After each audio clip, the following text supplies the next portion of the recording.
Online जो पढ़ रहे एक बार बता दीजिएगा, आवाज वगैरह आ रही है नहीं आ रही?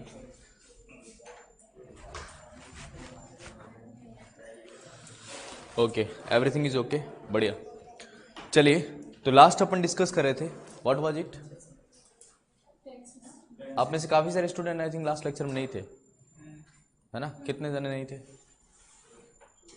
क्या बात कर रहे हो? ठीक है, आपका आरआरबी का एग्जाम था, ठीक है। सो होपफुली अच्छा ही हुआ होगा, क्योंकि इसमें इंग्लिश होता नहीं है ना? तो रीजनिंग होता है और मैथ्स होता है, बट ठीक है। उन दोनों का लेवल भी मैंने सुना कि क्लर्क में थोड़ा अच्छा था, पीओ में ठीक ठाक था, ठीक है। अब ये ज़्यादा अच्छे से आप जानते हो कि एक्चुअल में कैसा था। आज अपन एक काम करेंगे, मेरा टारगेट अभी आईबीपीएस क्लर्क रहेगा, है ना? तो 3 से 4 तारीख को आपका एग्ज़ाम है, इसी वजह से कुछ टाइम के लिए 3-4 लेक्चर तक मैं क्या करूँगा, आपका रीडिंग स्किल को एक बार स्किप कर रहा हूँ, वोकैब को भी एक बार स्किप कर रहा हूँ, है ना? बचे जो पोर्शन है उन पे अपन बात करेंगे आज, ठीक है। तो तुम्हारे सामने 3 ऑप्शन है अभी, ठीक है। तीनों में से जो पढ़ना चाहो बता देना। एक है आरसी, एक है क्लोज टेस्ट, एक है पैराजम्बल। तो तुम्हें जो सही लगे बोलो, वो मैं करवा देता हूँ। पैराजम्बल ही करना है पक्का? क्या उसमें मिस्टेक ज़्यादा होती है? चलिए, नॉट एन इश्यू, ठीक है। तो पैराजम्बल से ज़्यादा अच्छा होता अगर आप आरसी बोलते, बट ठीक है, कोई दिक्कत नहीं। इसका रीज़न बताता हूँ कि पैराजम्बल के आपके एग्जाम में वैल्यू 5 मार्क्स की है, और पैराजम्बल के आपके एग्जाम में वैल्यू कभी 7 मार्क्स, कभी 8 मार्क्स, कभी 10 मार्क्स, या फिर मेंस में अगर आप जाओ तो 15-20 मार्क्स की होती है। बट दिक्कत ये, कुछ स्टूडेंट ऐसे भी होते हैं जो प्रीलिम्स के अंदर आरसी छोड़ते हैं, तो उनको आरसी करने नहीं करने से फ़र्क नहीं पड़ रहा, है ना?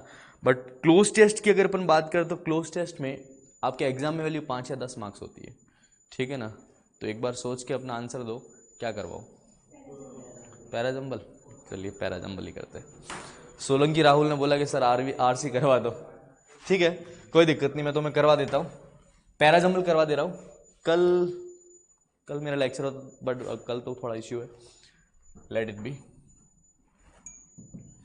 तो आज अपन एक काम करते हैं, पैराजम्बल सॉल्व करते हैं, है ना? और आईबीपीएस पीओ भी अपने पास बहुत जल्दी हो जाएगा या आने ही वाला है, ठीक है। तो उसको भी अपन टारगेट करेंगे, ठीक है। आईबीपीएस पीओ अक्टूबर, डेट वेट थोड़ी अभी फाइनल है, कौन टेंटेटिव डेट है क्या अभी कोई? अक्टूबर में है ना, अभी अगस्त चला, सितंबर तो ठीक है, आ गया ना, फिर 1 महीने का टाइम है। आई विल ट्राई माई बेस्ट कि सितंबर का पूरा जो मंथ है, सितंबर, उसके अंदर मैं आपका कंपोजिशन पूरा करवा दूंगा। हालांकि लास्ट अपन टेंस पढ़ रहे थे, टेंस पूरा हो गया था, प्रेजेंट हो गया था, बट एक बात सुनो, टेंस मैंने करवाया नहीं है तुम्हें पूरा, ठीक है, बट मेरा ये मानना है कि टेंस कंपोजिशन में काम आता है। तो अगर आप कहो तो मैं आपको हल्का हल्का खाली इंट्रो दे दूं टेंस का, प्रेजेंट तो मैंने करवा दिया था, खाली हेल्पिंग वर्ब का नॉलेज आपको दे देता हूँ, है ना? 10-15 मिनट का टाइम मेरा लगेगा, फिर मैं आपको पैराजम्बल पे ले जाऊंगा। Is it okay to all? तो डिस्कस करते हैं। आरसी अगर हुआ तो मैं नेक्स्ट लेक्चर में करवा दूंगा। आई होप 3-4 से पहले एक बार अपन फिर मिलेंगे, एक बार तो मिलेंगे। कल नहीं, आपका तो नेक्स्ट सैटरडे संडे है ना? नहीं, एग्जाम कब है? Next Saturday Sunday. तो सुनो, नेक्स्ट फ्राइडे मेरा लेक्चर होगा, उसमें मैं आरसी करवाऊंगा या क्लोज टेस्ट करवाऊंगा, तुम्हें जो ठीक लगे। पैराजम्बल आई विल ट्राई कि आज अपन कर ले, ठीक है। चलिए, तो बात करते हैं।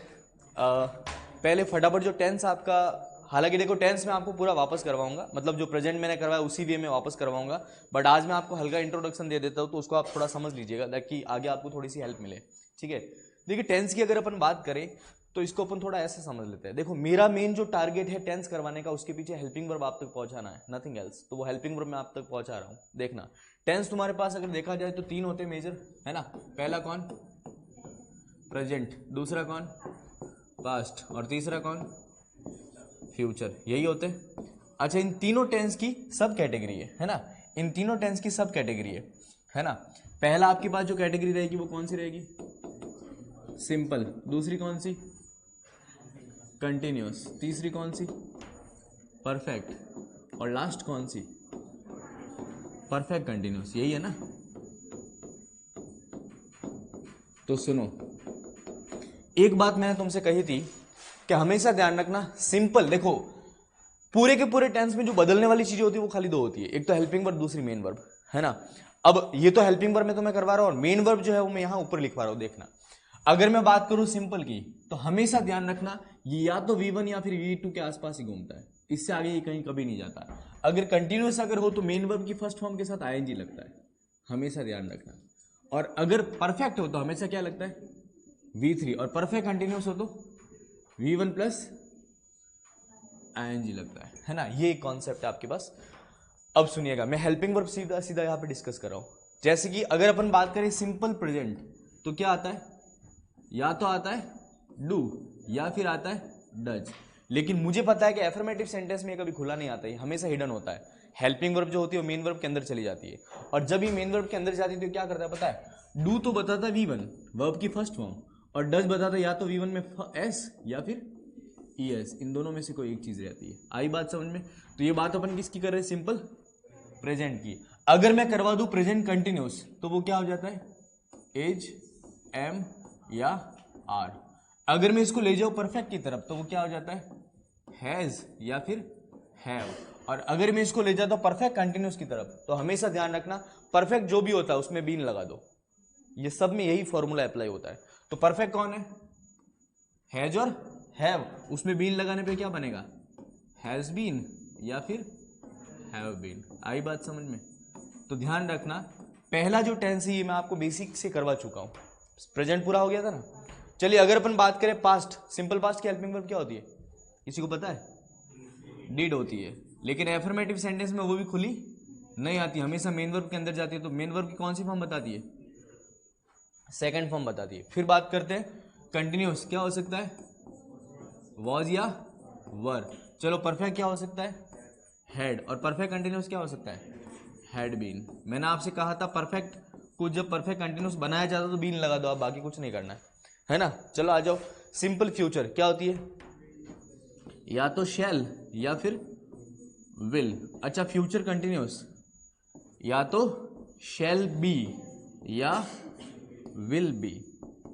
अच्छा फ्यूचर परफेक्ट या तो शैल हैव या विल हैव। और फ्यूचर परफेक्ट कंटिन्यूअस क्या बनेगा बताओ, shall have been, will have been, यही तो बना। तो अपने पास बन गया शैल हैव बीन और विल हैव बीन। सुनो, मेरा टारगेट कहीं ना कहीं टेंस के बदले यही था कि मैं आप तक ये हेल्पिंग वर्ब पहुंचा पाऊं, मतलब आपको पता चल जाए कि हेल्पिंग वर्ब क्या होती है ना। तो ये सारी आपकी बहुत अच्छे से याद होनी चाहिए, सारी हेल्पिंग वर्ब। टेंस को मैं स्किप कर रहा हूं, ठीक है ना। मैंने प्रेजेंट करवा दिया है, पास्ट और फ्यूचर बाकी है आपका, है ना।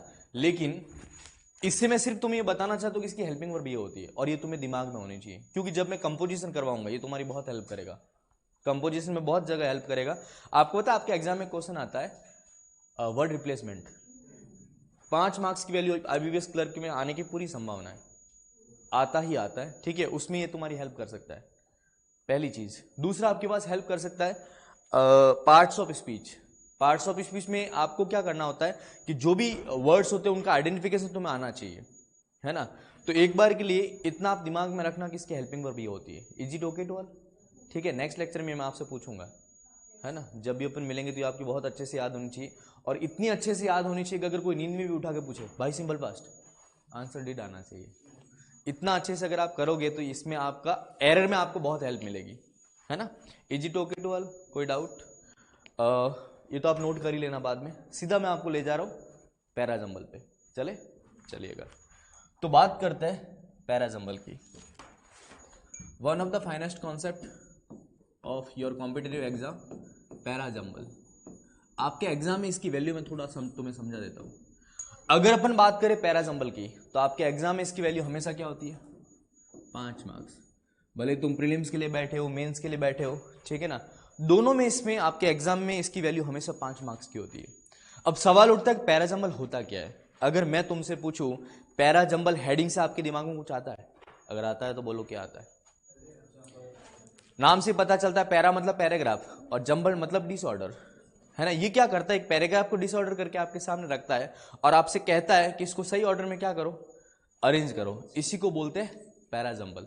लेकिन पिछले 10 सालों से मैं इसको नोटिस कर रहा हूं, और 10 सालों से IBPS ने हालांकि आईबीपीएस तो 2011-12 में बना होगा, ठीक है ना, लेकिन पिछले काफी टाइम से पैराजंबल के क्वेश्चन अलग अलग टाइप से आपके सामने आ रहे हैं, डिफरेंट डिफरेंट। जब भी उसको लगा कि अब बदल देना चाहिए तब उसने बदला है ना। और इसी से एक खासियत बैंकिंग की रही है कि हमेशा डायनामिक रहा है, कभी स्टैटिक नहीं रखा है। 1-2 साल बंदा तैयारी करता और वो ये सोचता है मैं निकाल दूंगा एग्जाम, ऐसा संभव नहीं है, क्योंकि एग्जाम जब देने जाता तो लगता है कुछ और ही मिला था, something new will be there. ये आईबीपीएस की खासियत रही है ना। होता क्या पता है, बंदा जब वहां तक पहुंचने वाला होता है तब तक वो बदल देता है, ये आईबीपीएस की खासियत है। चलो समझते हैं। तो अगर अपन बात करें पैराजंबल, तो पैराजंबल को मैंने मेजर 5 टाइप्स में देखा है ना, और सभी टाइप्स बहुत इंपॉर्टेंट माने जा सकते हैं। पहले टाइप को मैंने जो नाम दिया है उसको मैंने नाम दिया स्टैंडर्ड पैटर्न। अच्छा, स्टैंडर्ड क्यों? क्योंकि अगर पिछले 10 सालों में सबसे ज्यादा मैंने जो पैराजंबल का क्वेश्चन देखा वो यही देखा है ना, तो ये स्टैंडर्ड पैटर्न है। बैंकिंग में अगर आपका पैराजंबल आया तो उसका पैटर्न यही रहेगा, है ना। देखते हैं वो कौन सा होता है। कुछ नहीं होता, नंबर ऑफ सेंटेंस हो सकता है कभी दे 5 कभी दे 6, जिनका लॉजिकल ऑर्डर बिखरा हुआ होता है। और आपको कुछ नहीं करना, इन सभी सेंटेंसेस को अच्छे से रीड करना है और रीड करके देखना है कि पहला कौन सा, दूसरा कौन सा, तीसरा कौन सा, ऐसे 5 क्वेश्चन बनते हैं। तो इसी के साथ ये 5 मार्क्स की वैल्यू तुम्हारे एग्जाम में लेके आता है। आई बात समझ में? अच्छा, इसमें क्या होता है, पहले देता था नंबर ऑफ सेंटेंस 6, फिर देने लगा 5, है ना। और ये 5 से ना तो कम देता है ना ही ज्यादा, ना 6 से ज्यादा देता है। ये इसका कॉन्सेप्ट अब तक का रहा है। प्रीवियस कोई भी क्वेश्चन पेपर आप उठा के देख लो। अब सुनो, ऐसे केस में एक एवरेज स्टूडेंट क्या करता था पता है? हमेशा फर्स्ट करता था, लास्ट करता था, बीच वाले छोड़ता था। ये मेरा एक्सपीरियंस कहता है ना। क्योंकि फर्स्ट पकड़ना आसान होता है।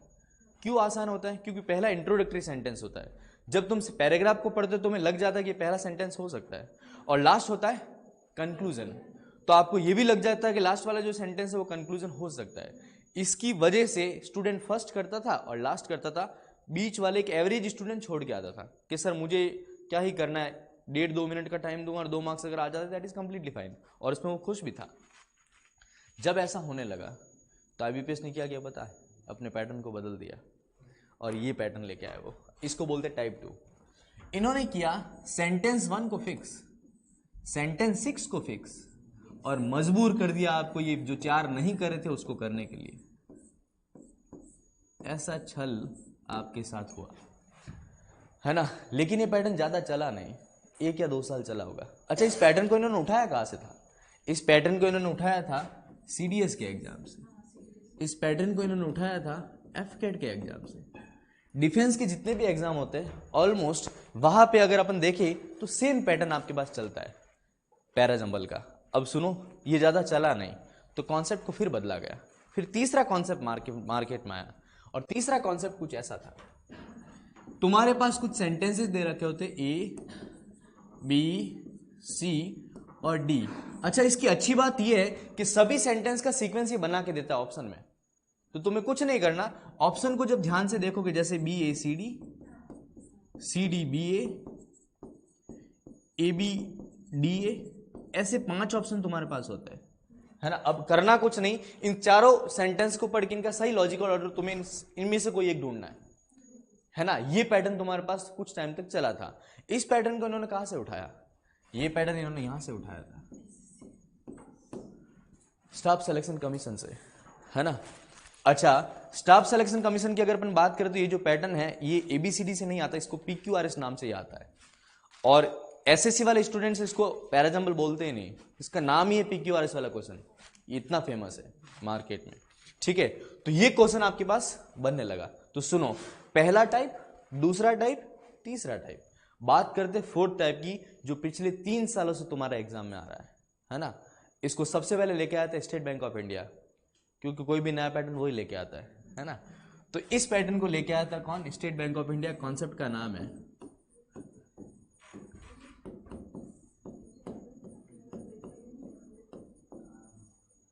Phrase rearrangement. अगर मैं तुमसे पूछूं व्हाट इज फ्रेज, आप में से कोई बताएगा फ्रेज क्या होता है? What is phrase? हाँ, पार्ट ऑफ द सेंटेंस जो पूरा मतलब नहीं देता, कलेक्शन ऑफ वर्ड्स, है ना। शब्द का समूह जरूर होता है लेकिन वो पूरा मतलब कभी नहीं देता। मैं गांव, बस हो गया। ये पार्ट्स ऑफ स्पीच, मतलब ये है तुम्हारा क्या, फ्रेज है। फ्रेज क्या होता है, तुम्हारे सेंटेंस में पूरा मतलब नहीं होता है, खाली एक पार्ट होता है। तो ये क्या करता है पता है, तुम्हारे पास एक सेंटेंस होता है, इस सेंटेंस की फ्रेज है अलग अलग, ये पहला फ्रेज, ये दूसरा फ्रेज, ये तीसरा फ्रेज, इन सभी को मिला के एक सेंटेंस बनाए।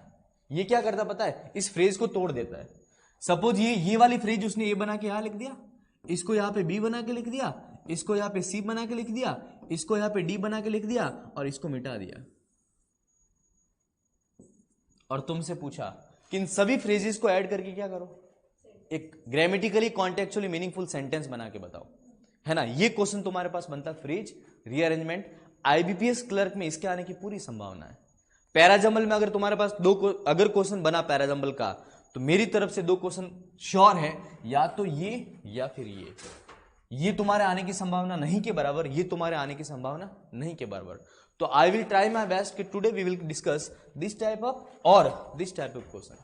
लेकिन एक टाइप अभी भी और बचता है जिसका नाम है, मैंने कहा था टोटल 5 टाइप के क्वेश्चन अब तक मैंने एनालिसिस किए, है ना। 4 मैंने आपके सामने रख दिए और 5वां ये है। 5वें का नाम है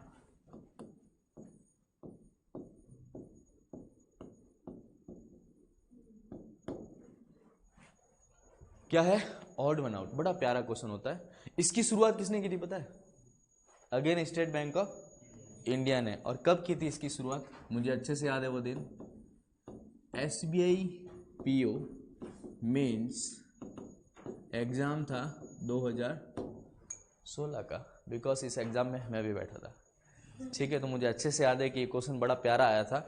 और इस क्वेश्चन में हुआ कुछ नहीं था, सेंटेंस थे 5, 1 2 3 4 और 5 सेंटेंस में से 4 सेंटेंस एक ही बात करते हैं, एक सेंटेंस अलग बात करता है ना। तो देखो जो एक बात करता है उनका तो बनेगा एक सीक्वेंस, और जो अलग बात करता है वो मेरा ऑड है। मतलब ये हुआ कि 5 में से जो तुम्हें ऑड वन दिखाई दे उसको क्या करना, तुम्हें बाहर निकालना। इसी को बोलते हैं ऑड वन आउट। लेकिन इस क्वेश्चन ने बड़े मजे लिए थे। इस क्वेश्चन को कैसे पूछा गया था पता है, लेट मी एक्सप्लेन। एक पैराग्राफ था, 1 2 3 4 5 6 7 8 और 9 सेंटेंसेस का। अब इसने क्या किया पता है, 4 सेंटेंस यहां से उठाए और 1 सेंटेंस यहां से उठाया।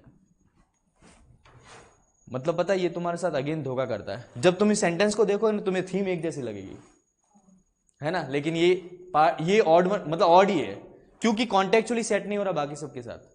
तुम जब पढ़ोगे तो इसमें भी वही वर्ड्स आ रहे होंगे जो इसमें आ रखे हैं, बात वही हो रही होगी, लेकिन 4 का बनेगा एक सीक्वेंस और एक बात अलग करेगा, है ना। इसी वजह से ये कॉन्सेप्ट बड़ा मजेदार रहता है, क्योंकि एक ही पैराग्राफ से उठाता है।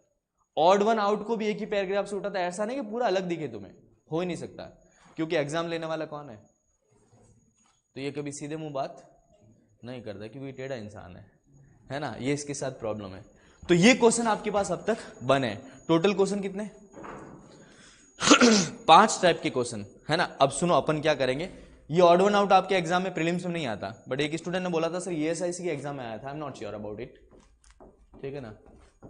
अगर आप में से किसी ने देखा है इसको तो मैं करवा दूंगा, नॉट एन इश्यू। लेकिन मैं आपको करवाऊंगा 2 टाइप के क्वेश्चन। पहला कौन सा, स्टैंडर्ड पैटर्न, और दूसरा आपके पास कौन सा है, ठीक है, फ्रेज रीअरेंजमेंट, जिसको लोग सेंटेंस रीअरेंजमेंट के नाम से भी जानते हैं, ठीक है ना। बट मेरे हिसाब से वो फ्रेज रीअरेंजमेंट ज्यादा सही वर्ड है, ठीक है। चलिए तो बात करते हैं पहले टाइप के क्वेश्चन की, है ना। ये है मेरे पास पहला टाइप, जहां पे एक बार के लिए अपन ये मानते हैं कि नंबर ऑफ सेंटेंस होंगे 6, और मेरे को इसको क्या करना है, टैकल करना है। नंबर ऑफ सेंटेंस होंगे 6, 5 वाले की बात बाद में करेंगे, चलेगा। तो पैटर्न उठाते पहला, और पहला पैटर्न मेरे पास है स्टैंडर्ड पैटर्न। देखते हैं उसको कैसे करेंगे। अगर अपन बात करें पहला पैटर्न, तो नंबर ऑफ सेंटेंस 1 2 3 4 5 और 6। क्या आपको पता है इस क्वेश्चन को स्टूडेंट कैसे करते हैं? एनीवन, अगर आपने इससे पहले कभी पैराजंबल से आपका पाला पड़ा हो तो इस क्वेश्चन को कैसे करते हैं, पेयर बना के। और कुछ स्टूडेंट की एक अप्रोच होती है ना। मेरी तरफ से अगर तुम जाओ तो इसमें एक चीज तुम्हें करना, हमेशा ध्यान रखना, पहले देखना नंबर ऑफ सेंटेंस कितने हैं, है ना। अब अगर नंबर ऑफ सेंटेंस 6 है ना, तो करने का तरीका अलग है। अगर नंबर ऑफ सेंटेंस 5 है तो करने का तरीका हल्का सा बदलेगा, ज्यादा नहीं। देखते कैसे, हमेशा ध्यान रखना। सबसे पहले मैंने देखे नंबर ऑफ सेंटेंस कितने, 6, देख लिया। अब जनरली स्टूडेंट क्या करता पता है, जनरली स्टूडेंट ये करता है, ये एक ऐसी अप्रोच है जो सदियों से चली आ रही है, एलिमिनेशन। एलिमिनेशन कैसे करता है? पहले सेंटेंस को ध्यान से पढ़ता है, पढ़ के देखता है क्या ये पहला हो सकता है, अगर हो सकता है तो ठीक, नहीं तो दूसरा पढ़ता है ना, दूसरा, फिर ये पहला हो सकता है ठीक, नहीं तो वो क्या करता है, तीसरा पढ़ता है। मतलब ऐसे वो हर एक सेंटेंस को पढ़ के एफ तक जाता है और पहला सेंटेंस निकालता है। इसको बोलते हैं एलिमिनेट करना। वो हर बार एक सेंटेंस को क्या करता है, एलिमिनेट करता जाता है। ये तरीका स्टूडेंट अपनाता है। अब सवाल उठता है कि सर एलिमिनेशन से पकड़ा कैसे जाता है? एलिमिनेशन से पकड़ने के कुछ तरीके होते हैं। हमेशा ध्यान रखना, पहला सेंटेंस इंट्रोडक्टरी होता है और लास्ट सेंटेंस कंक्लूजन होता है। हमेशा ध्यान रखना, पहले सेंटेंस के अंदर कभी भी तुम्हारे पास सेकंड पर्सन और थर्ड पर्सन की बात नहीं होती है ना। जनरली थर्ड पर्सन की तो कभी नहीं होती। एक बार फर्स्ट और सेकंड की हो सकती है, थर्ड पर्सन की बात नहीं होती। थर्ड पर्सन की बात कैसे नहीं होती समझाता हूं मैं आपको। सपोज तुमने पहला सेंटेंस देखा और इसमें लिखा हुआ ही, क्या ये पहला हो सकता है? क्योंकि मुझे पता है कि अगर इसने थर्ड पर्सन की बात की है तो इसके लिए कोई ना कोई नाउन पड़ा होगा, इसलिए पहला नहीं हो सकता। सपोज इसने बात की किसकी, इट की, थर्ड पर्सन है। अच्छा, थर्ड पर्सन कौन होता है? ही, शी, इट और दे। मुझे पता है कि ये कभी भी अपने सेंटेंस के अंदर पहला, मतलब अपने पैराग्राफ के अंदर पहला सेंटेंस नहीं होते। तो ये मेरा पहला कॉन्सेप्ट, जहां पे अपन ने ये डिस्कस किया कि कौन से ऐसे वर्ड्स होते हैं जिनके आने पे सेंटेंस पहले होने की संभावना नहीं होती। पहला तो ये। दूसरा होता है कॉन्ट्राडिक्टरी वर्ड। कॉन्ट्राडिक्टरी वर्ड क्या कहता है पता है? सपोज तुम्हारे सेंटेंस में आ गया बट, तो बताओ ये क्या पहला हो सकता है? नॉट पॉसिबल एट ऑल, ये पहला हो ही नहीं सकता। क्योंकि अगर इसने बट बोला इसका मतलब इसके ऊपर कोई बात कहिए। एक बात हमेशा ध्यान रखना, अगर तुम्हारे सेंटेंस में कभी भी कोई ऐसे प्रोनाउन दिखाई दे जो ये हिंट देते हो कि इसके आगे कोई ना कोई बात हुई होगी, जैसे दीज चेंजेस।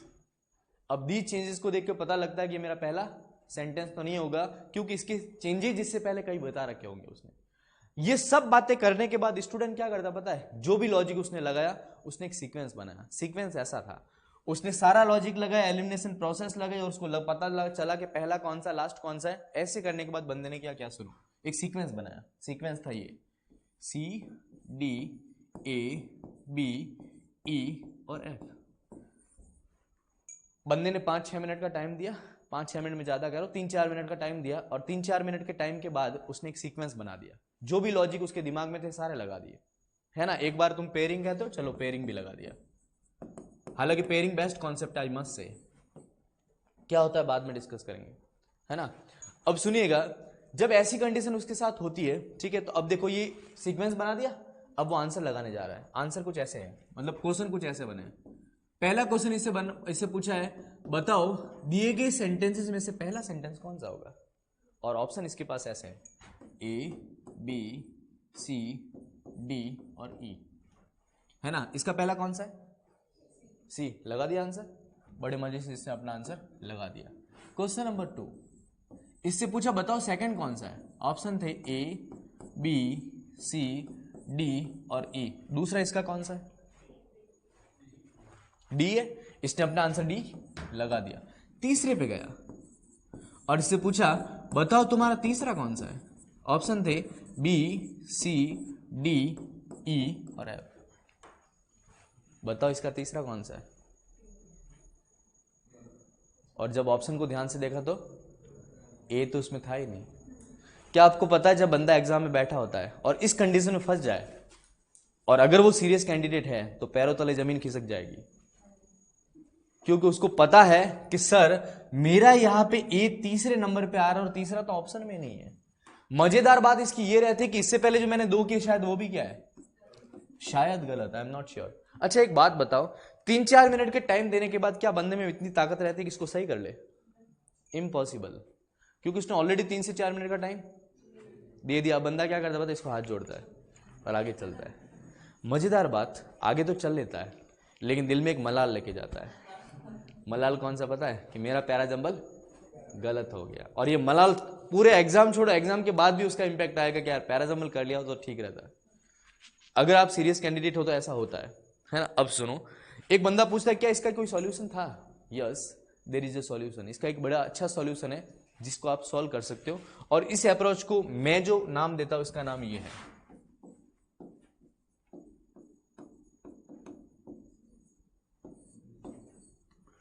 Reasoning approach. मैं कहूंगा है ना। तुम्हें क्या करना मैं तुम्हें बता देता हूं, उसके हिसाब से चलना। पहली कंडीशन इस अप्रोच की ये होती है, नंबर ऑफ सेंटेंस होने चाहिए 6। कितने होने चाहिए? 6। फिर तुम्हें कुछ नहीं करना, जब तुमने देख लिया कि नंबर ऑफ सेंटेंस 6 है तो तुम कुछ मत करो, जो 5 क्वेश्चन तुम्हारे सामने दे रखे, जैसे इसमें पूछा है 4th और लास्ट में पूछा है 6th, है ना। ऑप्शन थे A B C D E, B C D E और F। तुम्हें क्या करना है सुनो, सबसे पहला काम नंबर ऑफ सेंटेंस काउंट करने, कितने हैं? 6। इससे एक बात समझ में आती है, पता है क्या, कि नंबर ऑफ सेंटेंस अगर 6 है तो ऑप्शन कितने हैं? 5। और ऑप्शन अगर 5 है तो इसका मतलब ये हो कि हर बार वो क्या कर रहा है? एक सेंटेंस नहीं दे रहा है। इसका अपन उठाएंगे फायदा, उठाए देखते हैं। तो देखिएगा तुम्हें क्या करना है, एक बार के लिए ये मान लीजिए कि आपके पास 6 बंदे हैं और इन 6 बंदों को अपनी जगह पे बिठाना है, सीटिंग अरेंजमेंट रीजनिंग में, है ना। तो देखिएगा ये 6 बंदे, 1 2 3 4 5 और 6, है ना। अब देखना पहले क्वेश्चन को ध्यान से पढ़ो, क्या पूछा है इसने? फर्स्ट में A B C D E, कौन सा नहीं दिख रहा इसमें से? इसका मतलब ये हुआ कि पहली लोकेशन पे मेरा F कभी नहीं बैठ सकता, है ना। इससे यही तो पता चलता है। चलिए दूसरे पे कौन नहीं? दूसरे में भी F, तीसरे पे कौन नहीं? A, फोर्थ में कौन नहीं? F, और लास्ट में कौन नहीं? ये देखो, आप जब इसको पूरा पढ़ोगे तो उसमें यही बात निकल के बाहर आएगी। देखना ABCD F नहीं फोर्थ में, BCD EF A नहीं थर्ड में, ठीक है ना। तो ये सारी बातें अपन ने लिख ली ना। इससे ये पता चलता है कि इन सभी जगह पे ये चीजें नहीं आ सकती, नॉट पॉसिबल एट ऑल। अब सुनो, चलो इसके साथ तो फिर भी ठीक है कि ऐसा ही हुआ कि बंदा तीसरे में फंसा। मेरा सवाल तुम्हारे लिए कि अगर ये यहां फंसा होता तो जितना टाइम अभी उसने दिया ना उससे ज्यादा टाइम लेके ये निकलता और ये पैराजंबल गलत होता, है ना। तो ज्यादा अच्छा है कि हमेशा ध्यान रखो, जब तुम्हारे पास ऐसी कोई भी चीज आती है तो फर्स्ट ऑफ ऑल क्या करो, इसमें रीजनिंग लगाओ थोड़ी सी, है ना। और ये देखो कौन सा क्वेश्चन नहीं हो सकता। अच्छा, इसका फायदा क्या हुआ? इसका फायदा ये हुआ कि जब मुझे पता चल गया कि पहली पोजीशन पे तुम्हारा एफ नहीं हो सकता, तो जब तुम एलिमिनेशन लगा रहे होंगे तो तुम्हें एफ को पढ़ना ही नहीं है, 5 में से एक आंसर निकालना है। अच्छा, क्यों नहीं पढ़ना है एफ को? क्योंकि एफ तो मेरा पहला हो ही नहीं सकता, वो खुद कह रहा है कि मैं हो ही नहीं सकता। आई बात समझ में? अब क्या करो, एलिमिनेशन प्रोसेस लगाओ और जो तर्क लॉजिक अपने अब तक आपने पढ़े वो सारे अप्लाई करो। सपोज पहले में ही है, दूसरे में इट है, तीसरे में बट है, फिर ये है, तो बचा कौन? ई। एक बार के लिए मानते हैं कि मेरा पहला है ई, तो अगर ध्यान रखना पहला तुम्हारा ई कोई भी मिल जाए तो बाकी सब के नीचे वो सेंटेंस का पोर्शन लिख लो। इससे क्या होगा? इससे ये होगा कि जब तुम नेक्स्ट के लिए जाओगे तुम्हारे 2 एलिमिनेट हो जाएंगे। अब तुम्हें 4 में से क्या करना है? एक ढूंढना है ना। अब सुनो, यहां पे तुम्हारी बात आती है पेयरिंग की। अब तुम ये देखना है, देखो जब तुम पहला ढूंढ रहे होते हो तो तुम सभी सेंटेंस पढ़ लेते हो ना, तो उस केस में हमेशा ध्यान रखना, तुम्हें एक चीज का ध्यान रखना है, क्या? अगर तुम कुछ सेंटेंसेस की पेयरिंग बना पाओ that will be very fine. तुम्हें देखना है कि पेयरिंग में बना पाता हो या फिर नहीं बना पाता हो। पेयरिंग कैसे बनती है? पेयरिंग बनाने के लिए हमेशा प्रोनाउन पे हिट करो ऑलवेज, क्योंकि प्रोनाउन तुम्हें एक पेयर बना के देगा। देखते हैं कैसे। सपोज यहां पे क्या है? ही, ये एक प्रोनाउन है। अच्छा, यहां पे दे रखा राहुल, तो मुझे पता है कि पूरे सेंटेंस में नाउन खाली एक है और इस नाउन का रिलेशन किसके साथ हो सकता है? ही के साथ। तो इसका मतलब ये हुआ कि ई का रिलेशन किसके साथ? ए के साथ। जब मुझे लग गया कि ई का रिलेशन ए के साथ है तो बाकी सबके नीचे ये लिख दो। समझे तुम बात को? अब ऐसे करते करते तुम जब आगे पहुंचोगे तो कंडीशन ऐसी भी हो सकती कभी कभी, देखना।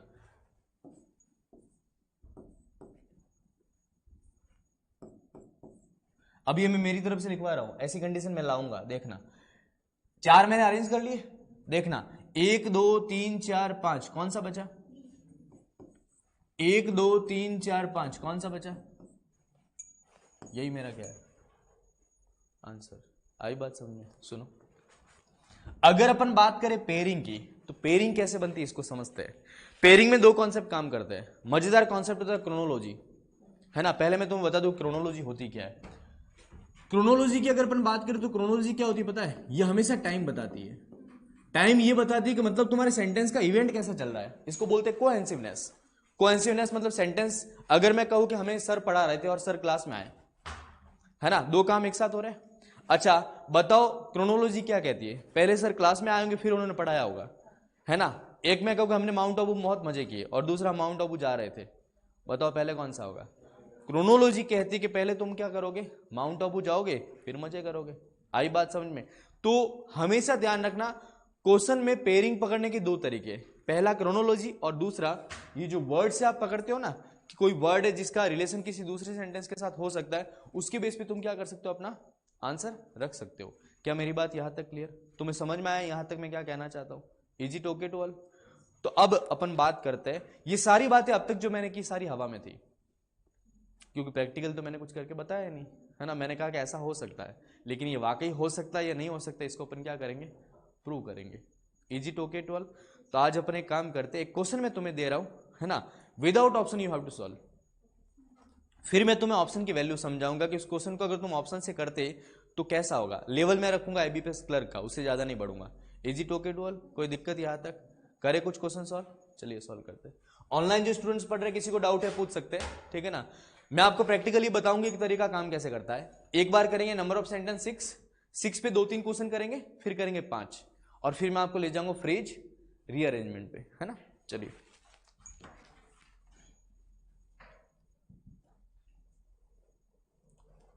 इसमें कहीं पैराजम्बल दिख रहा है क्या?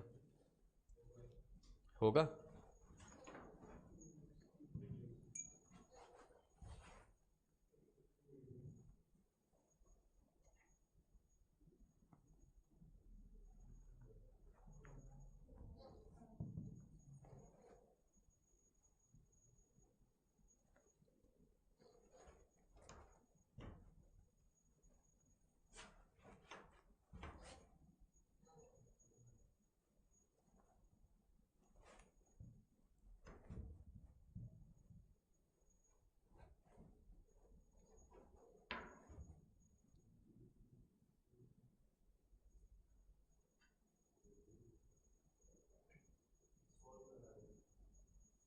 अपने को खाली क्वेश्चन चाहिए बस।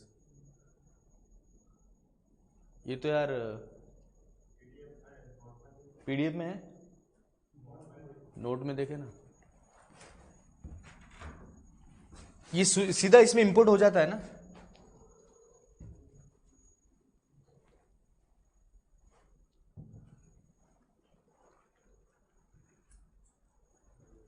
दिखा क्या कहीं पे?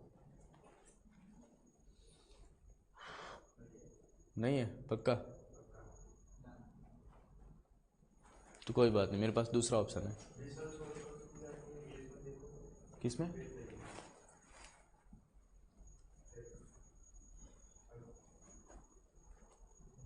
इंग्लिश इसमें?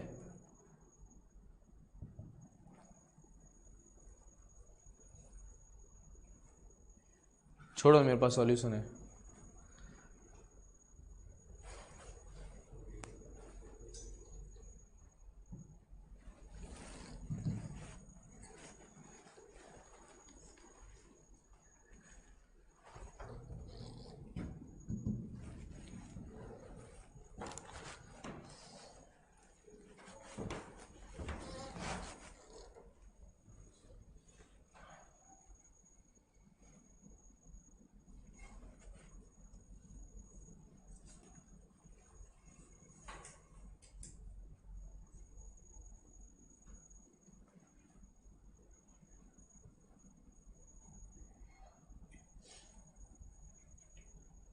ठीक है, चलो आ जाओ।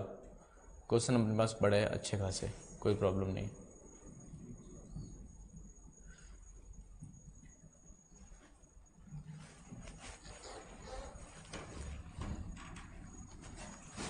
अगर मैं तुमसे कहूं यह है तुम्हारा क्वेश्चन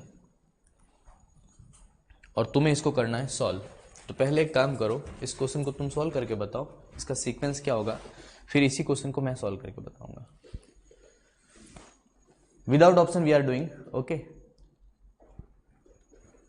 ऑनलाइन जो स्टूडेंट्स पढ़ रहे अपने लेवल पे आप कर सकते हो।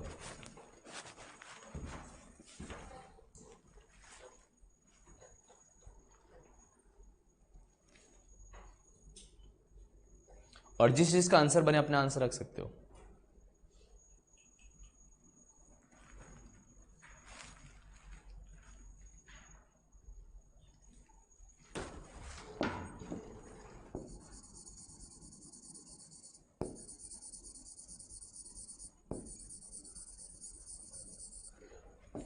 हालांकि तुमने देख तो लिया होगा, बट ठीक है, क्या ही फर्क पड़ता है, तुम्हें याद नहीं रहेगा। तुम्हें पूरा सीक्वेंस बनाना है और फिर मुझे अपना आंसर देना है।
बना?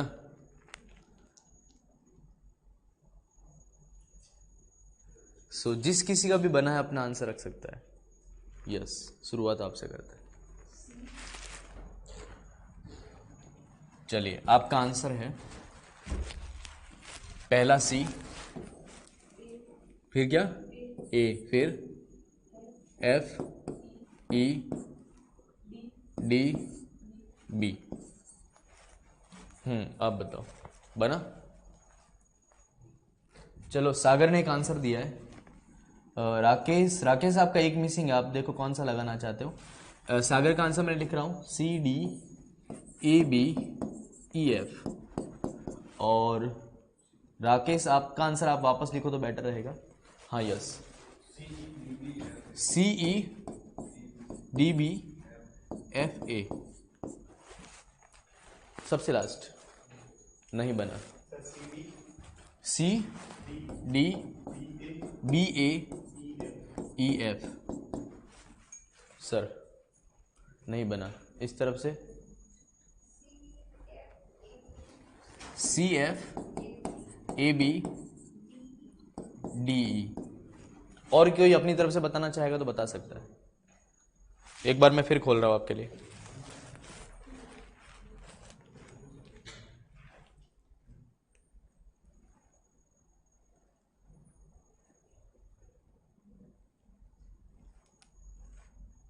एक मिनट का टाइम दे रहा हूं, अगर कोई और बताना चाहता है बता सकता है, नहीं तो मैं सॉल्व करवा दूंगा। तुम कुछ बताओगे? ओके, सी, ई, ए, डी, बी, एफ। करवा दूं सॉल्व, है ना? और कोई बताना चाहेगा, एफर्ट लगाना चाहेगा? एक बात और, एग्जाम में तुम करो ना करो, बट यहाँ पे मैं आपसे एक्सपेक्ट करता हूँ तुम करो ही, इस क्वेश्चन को छोड़ना नहीं है ना? क्योंकि प्रैक्टिस जब करे तो यहाँ तो मेरा ऐसा कोई सीन नहीं है कि मैं तुमसे 10 रुपये ले लूंगा, गलत हो गया तो, है ना? ऐसा कुछ नहीं है, तुम ट्राई करना, है ना? आपको पता है ये जो मैंने क्वेश्चन दिया इसका लेवल बहुत बकवास है, उसके बावजूद भी आपके आंसर कितना है? 1, 2, 3, 4, 5 और 6। मजेदार बात, कुछ स्टूडेंट आंसर दिया नहीं है, नहीं तो ये बढ़ता, है ना? अब सुनो, करने का तरीका क्या हो सकता है ना? अभी भी कह रहा हूं, कोई बताना चाहेगा अपना आंसर? No one? करवा दूं सॉल्व? चलो आ जाओ। मैंने आपसे कहा था कि पहला काम क्या करना, नंबर ऑफ सेंटेंस देखने। कितने दिख रहे? देखो मुझे 6 दिख रहे, तुम्हें भी 6 दिख रहे? चलिए बढ़िया है। तो बात करते हैं नंबर ऑफ सेंटेंस। जब 6 है तो मैं इसको ऐसा करूंगा, 1, 2, 3, 4, 5 और 6 लगा दिया। अब देखना, अपन एक ही क्वेश्चन को डिस्कस करेंगे। जैसे ये कहना कौन सा क्वेश्चन है? पहला। और पहले में इसने पूछा कौन सा है? फोर्थ पूछा है। फोर्थ में देखो बी, डी, सी, ई, एफ, मतलब एक नहीं दिख रहा। क्या नहीं दिख रहा? ए नहीं दिख रहा। इसका मतलब ये हुआ कि फोर्थ लोकेशन, ये मेरी फोर्थ लोकेशन है ना, इसमें कौन नहीं हो सकता? ये मेरा नहीं होने वाले पार्ट में नीचे लिख रहा हूं। समझ में आई बात? चलिए आ जाइए, क्वेश्चन को बदलते हैं। अगर मैं बात करूं दूसरा, कौन सा पूछा है? थर्ड में भी क्या नहीं है?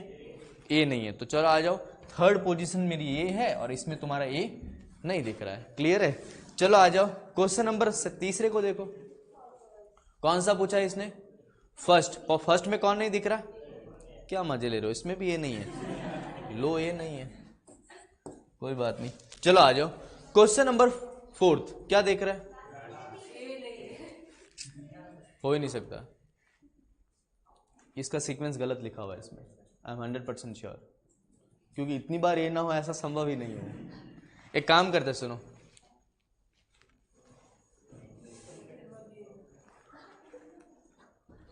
सब में यही ना,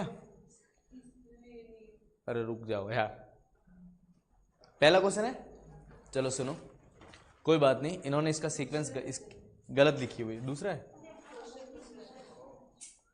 1 से 5 है ना, ये कौन सा है, वही है, अरे हाँ यार नहीं है, तो ये कौन सा है बताओ,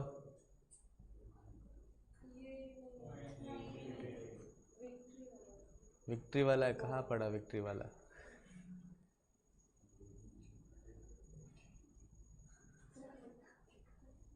अब अभी ये आगे जा रहा है मुझे लगता है, आगे ले जा रहे हैं इसको, मिला, यही है, चलो ठीक है, सुनो 2 मिनट रुकना है, सिर्फ 2 मिनट का वेट कीजिएगा, इसका आंसर मैं मतलब इसके सीक्वेंस में बता देता हूं तुम्हें, इन्होंने गलत लिखे है। देखो सुनो, अगर अपन बात करें इस क्वेश्चन की, तो इसमें कुछ ऐसा पैटर्न है, ये रहा, एक बार मैं इसके सही सीक्वेंस को बता दे रहा हूं। अगर अपन बात करें इस क्वेश्चन की, तो इसमें पहला दे रखा फोर्थ, और फोर्थ में ऑप्शन ये है, देखना फोर्थ में ऑप्शन ये है, इसकी जगह इन्होंने ए लिखा है, इसकी जगह इन्होंने डी लिखा है, इसकी जगह इन्होंने ई लिखा है, इसकी जगह इन्होंने, कौन सा क्वेश्चन है यार, हाँ पहला बी सी, पहला ठीक था, कोई दिक्कत नहीं,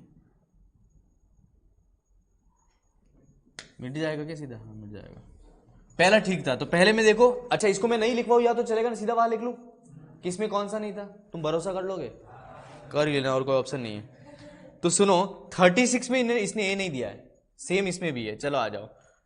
अगर अपन बात करें दूसरा क्वेश्चन है ना, दूसरा क्वेश्चन, दूसरे में इन्होंने दे रखा है, देखो इसमें दूसरे में थर्ड पूछा है, इसने भी थर्ड पूछा है, यस पूछा है, लेकिन देखो इसमें ए बी सी डी और ई दे रखा है, लेकिन एफ नहीं है, थर्ड लोकेशन पे कौन नहीं हो सकता, एफ नहीं हो सकती, मेरी थर्ड लोकेशन, और थर्ड लोकेशन में मेरे पास एफ नहीं है, ठीक है। चलिए आ जाइए, फिर पूछा है फर्स्ट, और फर्स्ट में इसने A B C D E, बचा क्या, तो मेरे पास पहली लोकेशन पे भी एफ नहीं है। फिर आ जाइए आगे, फिर 39 इसने लास्ट पूछा है, और लास्ट में भी क्या नहीं है, A B C D E, बचा क्या, तो लास्ट लोकेशन पे भी मेरा एफ नहीं है। और फिर पूछा इसने सेकंड, सेकंड में तुम्हारा ए नहीं है, यह है तुम्हारा क्वेश्चन, है ना। सुनो, अगर अपन बात करें इस क्वेश्चन की, तो मैंने तुमसे कहा था नंबर ऑफ सेंटेंस कितने होने चाहिए, 6, ऑप्शन कितने होने चाहिए, 5, हर बार एक ऑप्शन नहीं देगा, यही कंडीशन होगी सामने। चलो समझते हैं, अगर अपन बात करें इनकी, तो इन्होंने कहा है कि तीसरी लोकेशन पे एफ हो सकता है ना, जबकि क्वेश्चन कह रहा है कि ये हो ही नहीं सकता, तो इनका आंसर क्या हो गया, इनका आंसर क्या हो गया, गलत, ये पॉसिबल आंसर हो सकता है, इनका आंसर क्या हो गया, गलत, इनका पॉसिबल आंसर हो सकता है, और ये आंसर क्या हो गया, गलत। मेरी बात सुनिए, आपने मुझे कितने क्वेश्चन दिए थे, कितने आंसर दिए थे, 6 दिए थे, और मैंने कितने रखे, खाली 2। पहली बात, क्या मैंने पैराग्राफ को पढ़ा, मैं बिना पैराग्राफ को पढ़ के ये बता रहा हूं ये सारे गलत है। अच्छा एक बात बताइए, कैसा होता इस बंदे के साथ, जब वो यहां से करता हुआ आता और यहां पे आके उसको पता चलता कि ऐप तो ऑप्शन में ही नहीं है, तो लंका लुटती नहीं लुटती, यस लुटती। अब इसका सॉल्यूशन ढूंढते हैं कि इसको कैसे किया जा सकता है। जब मैंने ये कर लिया कि इन सभी जगह पे आपके पास ये नहीं हो सकता, ठीक है, अब अपन इसको करते हैं सॉल्व, देखना है ना, ये मेरे पास क्वेश्चन है, देखना, सबसे पहले अगर अपन बात करें तो देखिएगा ये मेरे पास पूरा क्वेश्चन है। अब इसमें मुझे ये पता है कि मेरा एफ जो है वो पहली लोकेशन पे नहीं हो सकता, मतलब मुझे, मैं जब पहले के लिए जाऊंगा तो मुझे ये पढ़ना ही नहीं है, मुझे सीधे शुरुआत करनी है पहले से। देखना, ये कह रहा है वी फील दीज थिंग्स, क्या ये पहला हो सकता है? रीजन बताओ। दीज थिंग्स एक प्रोनाउन है और मुझे पता है कि किसी न किसी के बारे में बात कर रहा है, मतलब ये मेरा पहला हो ही नहीं सकता, है ना। चलो दूसरा पढ़ो, बिकॉज पढ़ना ही नहीं है। तीसरा पढ़ो, the word victory is associated in mind with war, पूरी संभावना है क्योंकि इंट्रोडक्टरी सेंटेंस लग रहा है और इंडिपेंडेंट सेंटेंस भी लग रहा है। चलो, इट कॉल्स अप, इट आ रखा है, थर्ड पर्सन है, नहीं हो सकता। चलो, बट, अच्छा ये तो पढ़ना ही नहीं था, और अगर पढ़ रहा हूं तो मैं मूर्खता कर रहा हूं, है ना। सुनो, अब मुझे पता चल गया कि मेरा पहला कौन सा है, तो मैंने पहली लोकेशन पे सी लिख दिया, बाकी सबके नीचे क्या करो, सी लिख दो। क्या मेरी बात क्लियर? अब सुनो, जब मैंने इतना कर दिया तो मुझे बनानी है पेयरिंग, है ना, क्योंकि मैंने एक बार पैराग्राफ को पढ़ लिया है। अब पेयरिंग बनाने के लिए हमेशा एक बात ध्यान रखना, तुम्हें प्रोनाउन पे फोकस करना है। तो पहले देखते हैं इसमें प्रोनाउन कौन कौन से। देखना, अगर अपन बात करें प्रोनाउन की तो इसमें पहला प्रोनाउन क्या, दीज थिंग्स। दूसरा प्रोनाउन क्या, दीज सैक्रिफाइस। फिर क्या, देयर। फिर क्या, इट। बस अपना काम हो गया। अगर मैं तुमसे पूछूं कि इट किसके लिए आया है, पढ़ के बताना। हाँ, the word victory is associated in our mind with war, क्योंकि ये हमें एक विजन देता है किसका, बैटल का, ब्लड शेड का, कंक्वेस्ट बाय फोर्स समथिंग। इसका मतलब ये हुआ कि जहां पे मेरा सी होगा, सी के बाद में क्या होगा, हमेशा ई ही होगा। ये मेरा पहला पेयर है, इसको बोलते पेयरिंग करना, है ना। ये पेयरिंग हमेशा मिलेगी क्योंकि पैराजमल पेयरिंग के बिना संभव नहीं है, ये बात हमेशा ध्यान रखना। हाँ, अगर लेवल अच्छा हो तो पेयरिंग थोड़ी टफ हो सकती है, लेकिन ऐसा कभी नहीं होगा कि पेयरिंग तुम्हें मिलेगी नहीं। चलो दूसरा पेयर बनाते हैं। अगर मैं तुमसे पूछूं कि दीज थिंग्स, वो चीजें कहां दे रखी है, हाँ ये रहा, हमें वो विजन देते हैं किसका, बैटल का, ब्लड शेड का, कंक्वेस्ट बाय फोर्स का। इसका मतलब ये हुआ कि जहां कहीं भी ई होगा, ई के बाद में कौन आएगा, ए। अब देखना, इसको करे सॉल्व। देखना, पहला मेरा कौन सा हुआ, सी। सी का रिलेशन किसके साथ, ई के साथ, ये लो ई। बाकी सबके नीचे क्या करो, ई लिख दू। और ई का रिलेशन किसके साथ, ए के साथ। बाकी सबके नीचे क्या करो, ए लिख दू। अब एक बात सुनो, मेरे पास यहां पे है 4 एलिमिनेटेड, है ना, बचे मेरे पास 2। इसका मतलब ये हुआ कि यहां पे या तो मेरा बी होगा या फिर मेरा डी होगा। मुझे इन दोनों में से खाली कंक्लूजन जानना है। अगर मुझे कंक्लूजन मिल जाता तो मेरा काम बन जाएगा। देखिए कैसे। उससे पहले, क्या ए का सीक्वेंस किसी के साथ मिलता है क्या? अगर मिलता है तो बनाओ।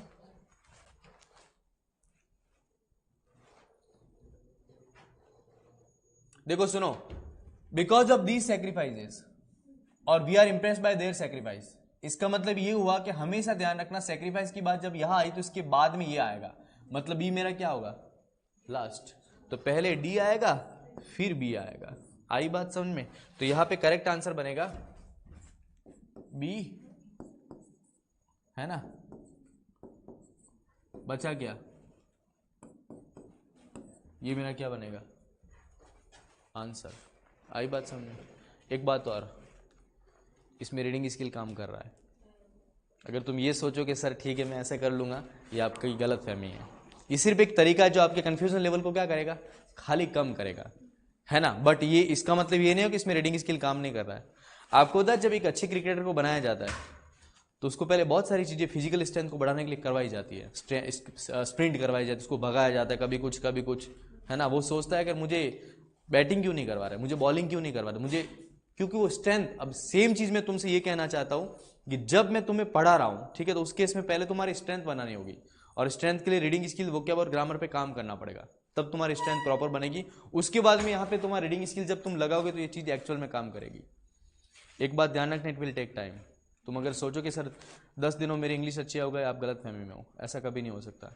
क्योंकि जो आप पिछले 15 सालों में नहीं कर पाए, मिनिमम अगर अपन बात करें, आप 5 साल के थे तब से शुरू किया, अगर मैं भी आपकी एज अब 20-25 साल है ना, तो तुम कम से कम 10-15 दिनों में सोचते थे, पॉसिबल नहीं है, संभव है ही नहीं।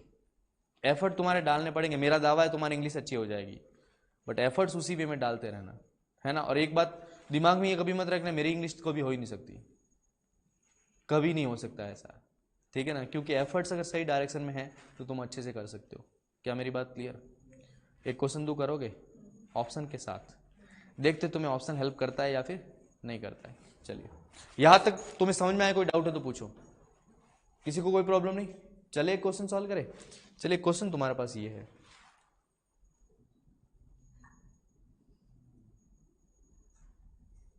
यही कर लो चलो।